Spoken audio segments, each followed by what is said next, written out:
Hello viewers, audio article programme में एक बार फिर से आपका स्वागत है और मैं हूं आतिफा काजी। तो आज हमारा चर्चा का मुद्दा है भारत कैसे बना डायबिटीज कैपिटल।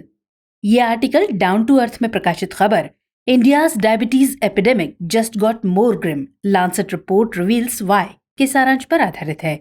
इसमें टीम दृष्टि के इनपुट्स भी शामिल है और साथ ही ये सामान्य अध्ययन प्रश्न पत्र 3 के विज्ञान एवं प्रौद्योगिकी खंड से जुड़ा हुआ है। तो चलिए आर्टिकल की शुरुआत करते हैं।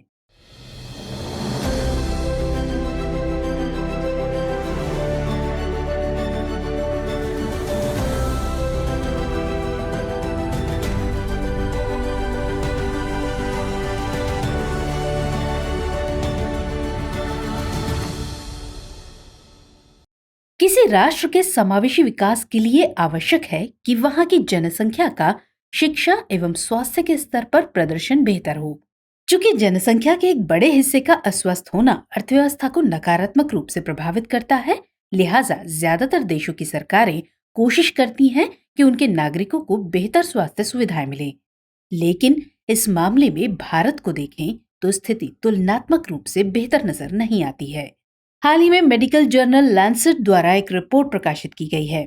ये report Indian council of medical research एवं केंद्रीय स्वास्थ्य मंत्रालय के सहयोग से मद्रास डायबिटीज रिसर्च फाउंडेशन ने तैयार की है। इसमें गैर संचारी रोगों की स्थिति को चिंताजनक बताया गया है। इसके साथ ही रिपोर्ट में डायबिटीज की बेहद गंभीर स्थिति को प्रकट किया गया है।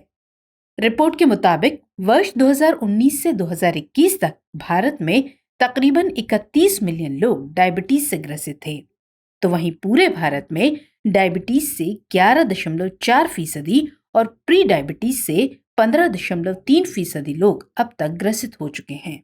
भारत में डायबिटीज के मरीजों की संख्या ब्रिटेन की आबादी से कहीं ज्यादा है। देखा जाए तो इतनी बड़ी संख्या अपने आप में एक शहर है। एक अध्ययन के अनुसार ये देखा गया है कि दुनिया भर की कुल आबादी का 17% डायबिटीज मरीज भारत में ही हैं। यही कारण है कि भारत को डायबिटीज की वैश्विक राजधानी के रूप में जाना जाता है। हालांकि इन आंकड़ों को नियंत्रित करने के लिए सरकार द्वारा निरंतर प्रयास किए जा रहे हैं, लेकिन तमाम प्रयासों के बावजूद भी अभी तक अपेक्षित परिणाम नहीं मिल सके हैं। तो ऐसे में हमारे लिए ये जानना जरूरी हो जाता है कि आखिर भारत में डायबिटीज के इतने मामले क्यों बढ़ रहे हैं और इसे नियंत्रित करने में कौन सी चुनौतियां सामने आ रही हैं। साथ ही हम ये भी समझने की कोशिश करेंगे कि वर्तमान में सरकार द्वारा स्थिति को नियंत्रित करने के लिए क्या कुछ कदम उठाए जा रहे हैं, और ऐसे ही दूसरे सवालों के जवाब हम इस आर्टिकल में खोजने की कोशिश करेंगे। डायबिटीज या मधुमेह ये एक प्रकार का गैर संचारी रोग है। दरअसल गैर संचारी रोग से अभिप्राय गैर संक्रामक रोग से है, यानी ऐसे रोग जिनका एक व्यक्ति से दूसरे व्यक्ति में संचरण नहीं होता है। इनके लक्षण दीर्घकालिक रूप में देखने को मिलते हैं। यही कारण है कि ऐसे रोगों को लगातार देखभाल एवं इलाज की जरूरत पड़ती है। आमतौर पर ये रोग या तो आनुवंशिक होते हैं या हमारी जीवन शैली जैसे रहन सहन खान पान द्वारा निर्धारित होते हैं। गैर संचारी रोगों के अंतर्गत मधुमेह, हृदय संबंधी विकार, कैंसर और श्वास संबंधी बीमारी शामिल है।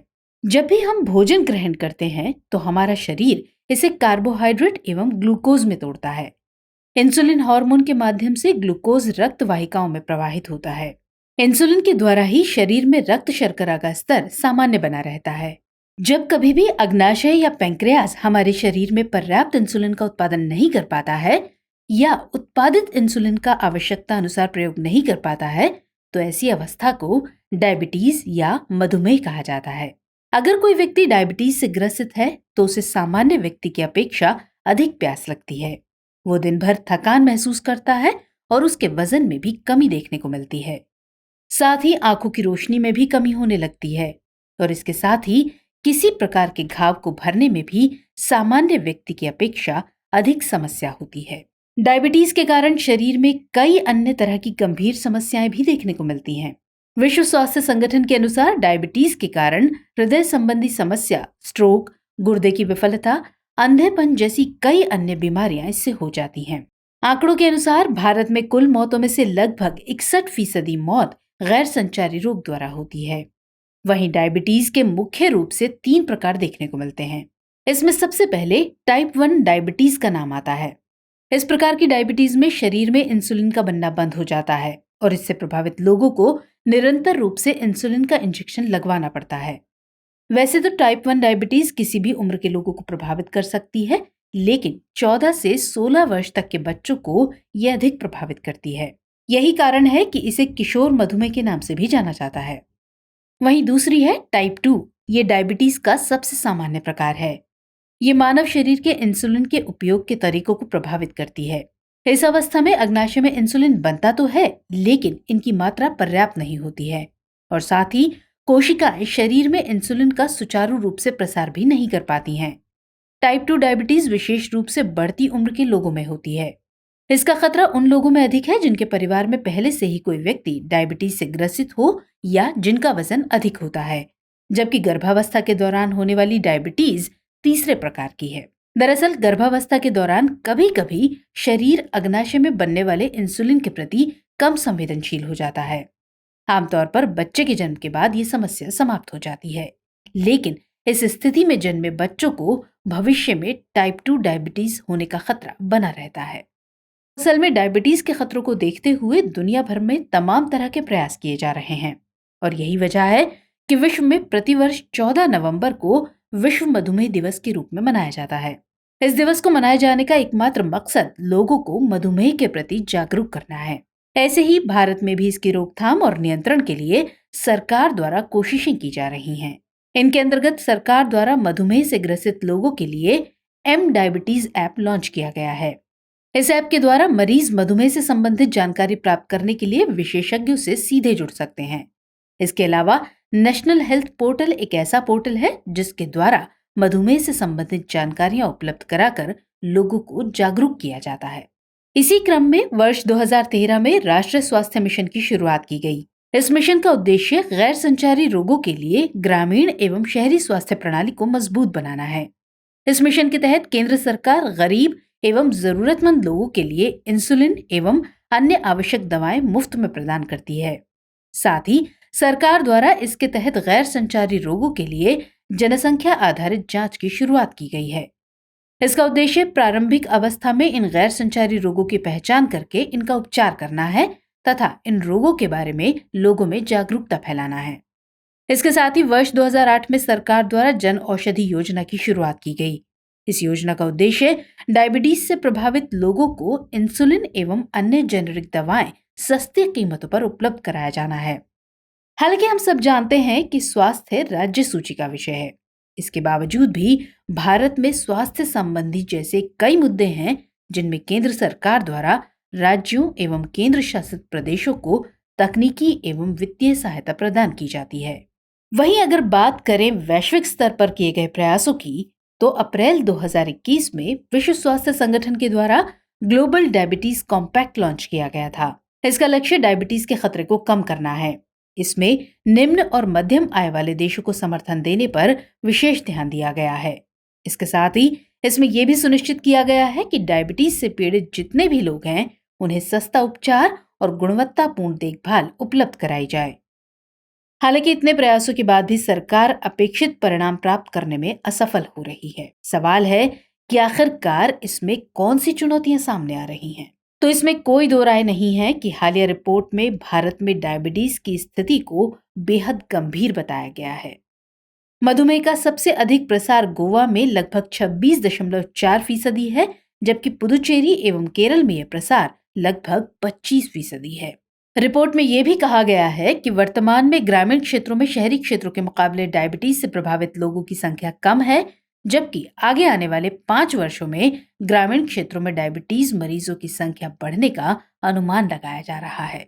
वर्ष 2017 में Indian council of medical research द्वारा एक रिपोर्ट जारी की गई थी, जिसमें बताया गया कि गैर संचारी रोगों के द्वारा होने वाली मौतों का आंकड़ा वर्ष 1990 में 37.9% था, जो कि वर्ष 2016 में बढ़कर 61.8% हो गया है। जैसा कि पहले भी हमने इस बात का जिक्र किया कि मधुमेह आनुवंशिक एवं हमारी जीवन शैली के द्वारा ही विकसित होता है।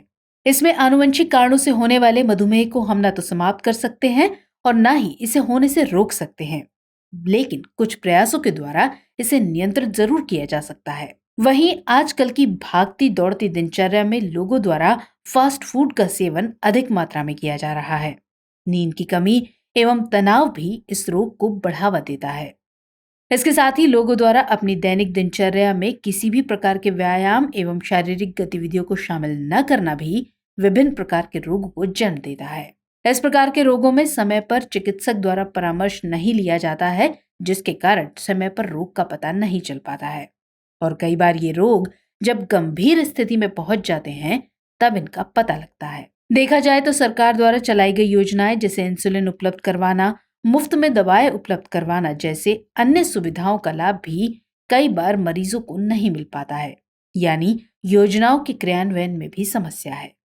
वर्तमान समय में डायबिटीज की समस्या वैश्विक चिंता के रूप में नजर आ रही है। भारत ही नहीं बल्कि दुनिया भर के कई देश डायबिटीज की समस्या से जूझ रहे हैं। विभिन्न देशों की सरकारों द्वारा अपने अपने स्तर पर डायबिटीज के नियंत्रण के प्रयास किए जा रहे हैं। आंकड़ों के मुताबिक यहाँ औसतन प्रत्येक 6 व्यक्ति पर एक व्यक्ति डायबिटीज से ग्रसित है।